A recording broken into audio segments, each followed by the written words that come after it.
time. That was his dog. That's what mommy says, not a dog. She says dog. She's originally from South Carolina. Okay.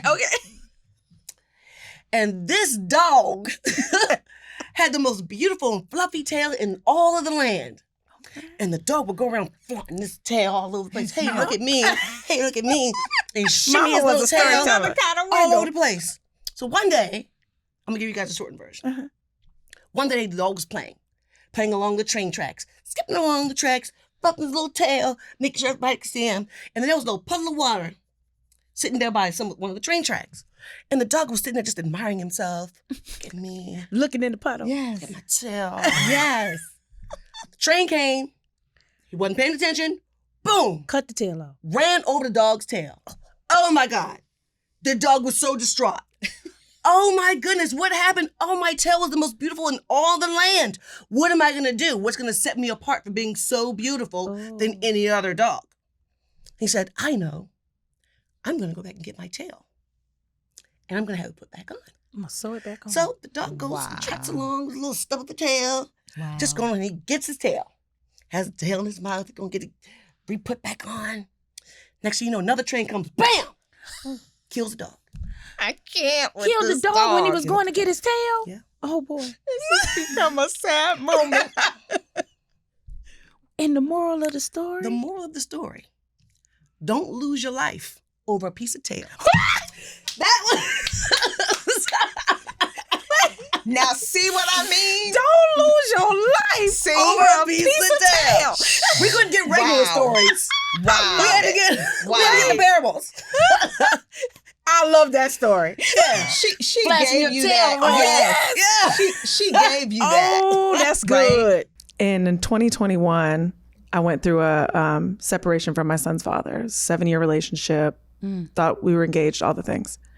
And I'm navigating this for 10 months, thinking I am doing the work. I'm going to therapy. I'm muddling through. I'm also keeping the peace. So I'm doing an incredible job at publicly showing up, AKA I'm suppressing incredibly well. Oh, right? say that. Good job, Jessica. Me. I am being hurt, but I am being kind to everyone, damn it. I am being very kind. I am playing public figure wearing a mask in front of everyone, and I'm doing a damn good job. And one day, my 3-year-old, he's 3, going through all of this, and I'm thinking he doesn't know much. We're keeping it from him. I'm keeping it from him. I'm not showing him my emotions. I'm not breaking down. I'm not crying. I'm not falling apart in front of him because he's 3 and he doesn't need to see this, right? That's what we say. So I pull up to daycare one morning and I unbuckle the seatbelt and I'm on the phone and I literally unbuckle the seatbelt and he jumps out and jets into the middle of a highway. And I throw the phone down, I run out in the highway, I snatch him up, thank God. I grab him, I throw him up against the wall and I'm crying and I'm like, why would you do that? And he just starts screaming and crying and he's like, Mommy, I'm so angry. I'm so angry. I don't know I'm angry. So I calm him down. 3. I calm him down. I take him into daycare. It's a whole hour thing. I get back in the car. I bust out crying. And I'm like, so I start, that logical brain gets to working. So I call my therapist and I'm like, okay, here's how the morning went. Here's the breakdown. Before that, here's what happened the night before. Here's what he ate for dinner. And she's just quiet listening. And she's like, she kind of giggles. She's like, so you think this is something that happened this morning? And I'm like, am I enabling him? Like, what did I do? She goes, with all that you're going through, you don't wish you could just be really angry, scream, and run away? And I was like, yeah, I would. She was like, I know you're everything that you're holding on to and suppressing, your son can feel that. Yeah. And it's transferring. It's transferring. That energy is transferable. Is transferable. She said, so you're not dealing with it and you think you're doing him a favor, but he is dealing with it. So you're going to have to actually deal with it. Yeah. Ooh. And I was like, shit. Man. So, oops, upside the head. Right. I'm thinking I'm doing him a favor by hiding all of this. And he's seeing it and dealing with it in silence. He's feeling it. It's like the joke. Dogs are like kids. They know everybody. They're so intuitive. We take that away from them. Yeah. He knew what I was going through. He could feel what I was going through. He was experiencing what I was going through without me even being willing to show it. And so these things are unavoidable. They will meet you in the mirror if you do not work with them. I know everybody can't just come out and just put everything out there. I'm not asking you to just tell me everything, all your business, but damn, I work with people like that. I'm just like, why? I mean, why? You know, because I'm like on the shows that I do, I am mean.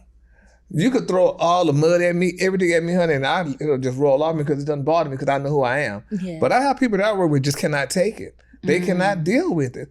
I'm like, why? And I think maybe too, maybe because I was and still go to a psychiatrist, a therapist. That's probably why I could deal with it because it took me a while, and I've been seeing my therapist for over 20 years. So I could, I could take the stuff. It doesn't bother me. People will hear you say that and think about, well, what's wrong with him? Why he need a therapist for 20 years? I'm bipolar. So I've been taking lithium for almost 30. Wow. So, I mean, when I was in high school, I had I say it's an episode, then we didn't know what it was at the time, but I had an episode, and I'll never forget, I went to the cafeteria. I was just taking cinnamon rolls and was just eating them. So they didn't know what was going on. So the nurse called my dad at work, and my daddy came to get me. They thought I was on drugs. They thought, my dad said, "Are you smoking weed?" I'm like, "No." So nevertheless, we went to the doctor. I'm just skipping over a lot of it, but they took me to the doctor. The doctor said I needed glasses. The glasses were making you eat cinnamon rolls. One doctor said I needed glasses, and one doctor said I had hypoglycemia. Because, I get with the hypoglycemia, that's kind of all deal along the lines with that stuff, with bipolar, the chemical imbalance. But nevertheless, so I went through that phase, and then I went through my senior year, and I moved to Houston. And in Houston, was it Houston or was it Dallas? It was Houston.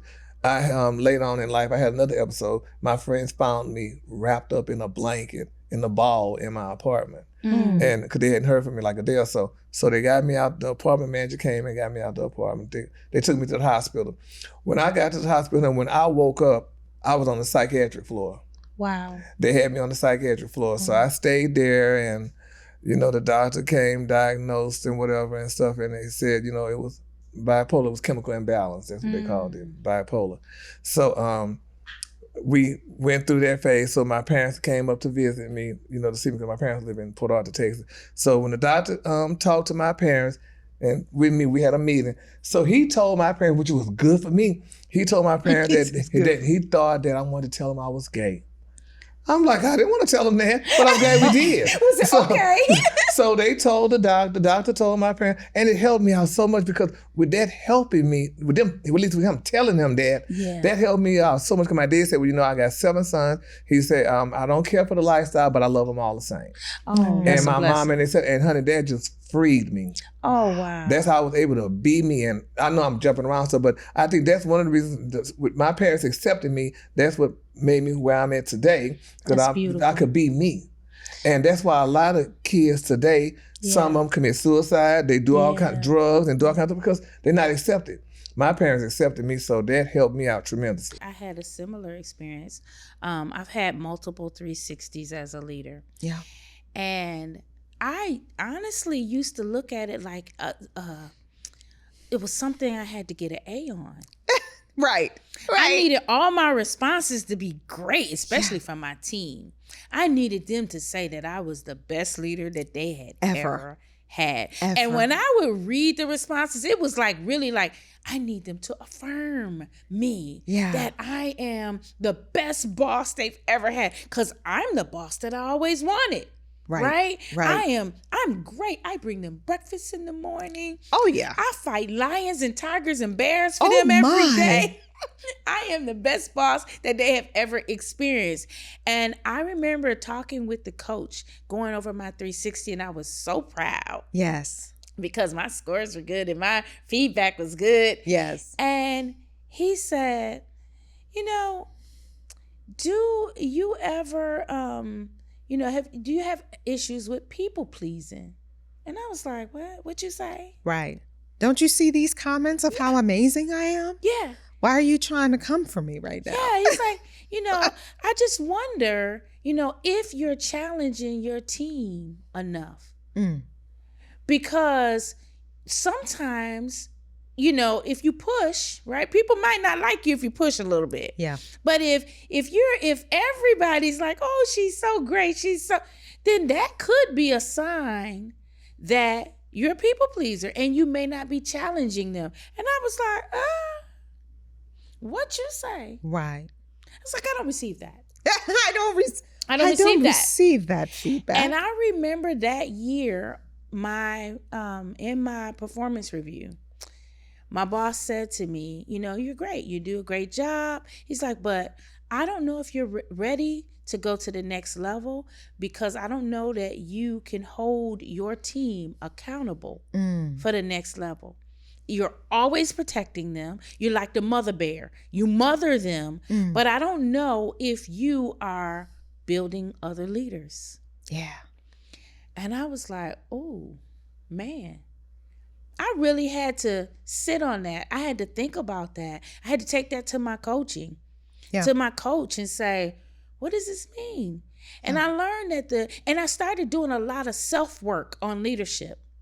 I enrolled in a John Maxwell leadership program, and I started really reading a lot of books on leadership. And what I learned was leaders build other leaders. Leaders have influence. They use their influence and they build other leaders. And I wasn't building other leaders. I was building a team of people that needed me. So I couldn't take time off because if I'm not there, can't nothing get done. Nobody can make a decision. That was affirming me. Right. That I was the great boss. Right. Because I had all the answers. And I said, I need to make a shift. I really need to make a shift. Because if I'm the one with all the answers, then I am chained to this place.